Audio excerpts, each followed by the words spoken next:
BJP ஆதரிக்கிற கூட்டணியில் இருக்கிற அனைத்தும் பாசிச சக்திகள் தமிழ்நாட்டுக்கு உதவாது. அந்த விதத்தில் நான் ஆளுங்கட்சி வேறு வழி இல்லை. டிஎம்கே தான் மறுபடியும் வரும், ஆணித்தரமாக வரும். நானே விழுந்து வேலை செஞ்சாலும் செய்வேன். இத்தனை காலம் எதிர்த்தவன். இப்போ வேறு எனக்கு வழி இல்லை. எங்கேயும் செய்வேன். இதுவே என் பிரச்சாரம் தான். எங்கேயும் செய்வேன். நான் என்னோட போராட்டம், என்னோட பிரச்சாரம் எல்லாம் கால் பதியும். விஜய் மாதிரி வானத்திலேயே சுற்றிக்கிட்டெல்லாம் இருக்க முடியாது. ஒரு தம்பி ஆதரிச்சேன் அன்னைக்கு. இப்போ பார்த்தா அவர் அது என்ன இப்போ எங்கே செய்வீன்னு கேட்டீங்கல்ல, இங்கே பார், இந்த கால் இருக்குல்ல, இந்த கால் தடம் கீழே பதியணும். தெருவில் அடிமட்ட தொண்டர்கள் அடிமட்ட இடத்துல, மார்க்கெட்டில், வயலில், அங்கே போய் சந்திக்கணும் மக்களை. வானத்திலேயே உலாத்திக்கிட்டு வான தூதர்களாக இருந்துக்கிட்டு ஹெலிகாப்டரில் போய் இறங்கி ஹெலிகாப்டரில் வர்றவன் பணக்காரனுக்கு தான் சொம்படிப்பான், பணக்காரனுக்கு தான் பல்லாக்கு தூக்குவான். புரியுதுங்களா? அறிஞர் அண்ணா எப்படி வந்த, எப்படி என்ன, எப்படி கஷ்டப்பட்டாங்க. இந்த மாதிரி லாட்ஜில் கூட தங்கலைங்க. அங்கே போனால் டூரிங் டாக்கீஸ் பேச்சு முடிச்சுட்டு 10 மணி ஆகுது, 10:30 மணி ஆகுது. மேடையில் அவங்களோட உரையை முடிச்சுட்டு அவர் உரையெல்லாம் கேட்க நம்ம இப்போ பிறக்காமல் போயிட்டோம். அங்கே சாதாரணமாக போய் மக்கள் 10 பேர் இருந்திருப்பாங்க. டூரிங் டாக்கீஸில் பெஞ்ச் இருக்கும்ல, அதில் போய் வச்சு படுத்துட்டு காலையில் எழுந்திரிச்சு தண்ணி குளிச்சுட்டு அடுத்த இதுக்கு கிளம்பிடுறாங்க. அப்படி வாழ்ந்தவங்க. இன்றைக்கி தலைவர்னு வர்றவங்களாம் அப்படியே இருக்கான். Special flight, chartered flight. இது சும்மா கற்பனகதி. இதெல்லாம் ஒரு மயிரும் பிடுங்க முடியாது, ஒரு ஆணையம் பிடுங்க முடியாது. இதுதான் விஷயம். ஒழித்து கட்டப்பட வேண்டிய சக்தி இவிஎம் அண்ட் எஸ்ஏஆர் ஃபார்ம்.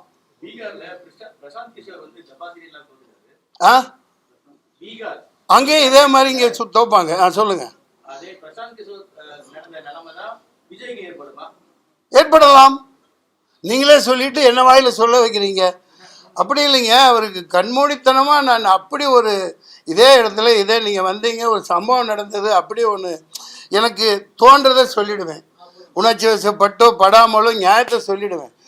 ஆயிரக்கணக்கான ஃபோன் உங்கள் புண்ணியத்தில், அவ்வளவு ஃபோனு, தகவல், மெசேஜு, பாராட்டு. நான் அதை நினச்சி நான் சொல்லலை. ஆனால் அந்த மனிதன்லேருந்து ஒரு ஃபோன் கூட வரல. 10 படம் நடித்தேன், வெளியோலிலாம் நடித்தது அவர் புண்ணியத்தில் இல்லை. நம்ம டைரக்டர் அவர் என்னை வச்சு ஹீரோவாக பண்ண இருந்தார் இல்லையா, லோகேஷ் கனகராஜ். அது நான் போய் நின்று எனக்கு ஒரு சீட்டு கொடுங்க, நான் அந்த மாதிரி ஆளா? நான் எப்பயே பிறந்து எப்பயே பணம் காட்டுனது, எப்பயே எல்லா தண்ணியும் எல்லா காட்டு தண்ணியும் குடித்தவன். அதனால் அது ஒரு கற்பனையான உலகத்தில் அவர் இறக்கி விடப்பட்டவர். ஓய்பிரிவு பாதுகாப்பு கொடுத்துருக்காங்களா தம்பி விஜய்க்கு? இதுக்கப்புறம் ஜெட்டு கொடுத்தாங்களா? என்னங்க சொல்லுங்கள், நீங்கள் தாங்க சொல்லணும். அதுக்கப்புறம் ஜெட் பிரிவு கொடுத்துருக்காங்களாம். ஒரு சாதாரண இந்த மக்களுக்கு அடிமட்ட தொண்டர்களோட அவங்க இப்போ நீட்டை தூக்கணும், ஸ்ரீலங்கா தமிழர்களுக்கு நீளம் கிடைக்கணும், இங்கே விவசாயிகள் நிலமெல்லாம் பாலாகுது, கார்பரேட் வயமாகுது, ஃபெர்டிலைசர்ஸ் எல்லாம் பயங்கரமாக விஷமாகி கத்திரிக்காய் எவ்வளோ பெருசு வருது, கொய்யாக்காய் எவ்வளோ பெருசு வருது, பப்பாளி எவ்வளோ பெருசு வருது, எல்லாமே நஞ்சு விட்டப்பட்டு வருது. இதெல்லாம் தீர்க்கறதுக்கு மக்களோட மக்களாக போராடணும் ஒரு மனுஷன். அவர் கார்பரேட்டு கூடயும் இலுமினாட்டிகளுக்காகத்தான் அவர் வருவார், ஒரு இதுக்காக. அதனால் இன்றைக்கி என்னோட முடிவு அதுதான். அவரால் ஒன்றும் செய்ய முடியாது.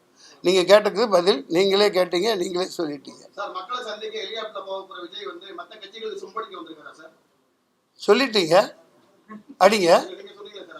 சொல்லிட்டேன். நீங்கள் சொன்னதை நான் சொன்னேன். எனக்கு என்ன பயமா? ஏண்டா எவனையோ கண்டு நான் இது என்ன எனக்கு பயமா? முந்தானத்து மனது இல்லைமோ, அவர் நல்லபடியாக பண்ணட்டும், சம்பாதிக்கட்டும். நிறைய சம்பாதிச்சு சொத்து வச்சுருக்காரு, நிறைய படம் எடுப்பார். ரஞ்சிதமே உதட்டு வலிக்க கொஞ்சமேனு உதட்டு வலிக்க கொஞ்சிட்டு முட்டி வலிக்க எல்லா வேலையும் செஞ்சுட்டு அவர் வர்றாரு. மக்களுக்கு முட்டி வலிக்க பாடுபடுவார். முட்டியெல்லாம் வலிக்கும் இல்லையா நடந்து போனா?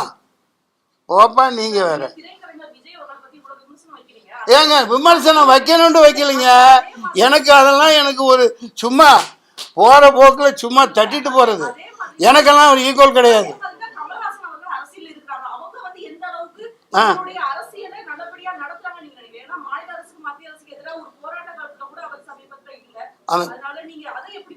அந்த வீராங்கனை சரியா கேட்குறாங்க. கமல்ஹாசன் நிலைப்பாடு சரியானது தான். இப்போ ஸ்டேட்டை காப்பாற்றணும். நமக்கு முரண்பாடு திமுக 1000 இருக்கலாம், அதை நம்ம சரி செஞ்சுக்கலாம், நமக்குள்ள 1000 பண்ணிக்க முடியும். ஆனால் இவனோட நோக்கம் சீர்குலைச்சி மக்களை நாசம் பண்ணி பிச்சைக்காரங்களாக்கி எல்லா பதவியும் எல்லா பணத்தையும் கொண்டு அதானி அம்பானி காலில் கொட்டிட்டு ஜெயகோவிந்தம் பாட வேண்டியதுதான். நான் வந்து ஒரு மதவாதியாலாம் இதை சொல்லலை. எனக்கு மதமெல்லாம் எனக்கு ஒன்றுமே கிடையாது. நான் சினிமாக்காரன், நடிகன். எல்லாத்துக்கும் எந்த கும்பாபிஷேகம் கூப்பிட்டே போவேன். என்ன கொடுக்குறாங்களோ வாங்கிக்குவேன், சாப்பிடுவேன், எல்லா வீட்லேயும் சாப்பிடுவேன். எலெக்ஷன் அப்போவும் தரையில் வாழ்கிறவன். மக்களுக்கு தரையில் வாழ்கிற காமராஜ் எப்படி சைக்கிளில் போனார், நடந்து போனார், அந்த மாதிரி தான் அடிமட்ட மக்களுக்கு உதவணும்னா மக்களோட மக்களாக வேலை செய்யணும், நடக்கணும். நடந்து தான் நான் ஓட்டு கேட்டு போகிறேன் எல்லாம்.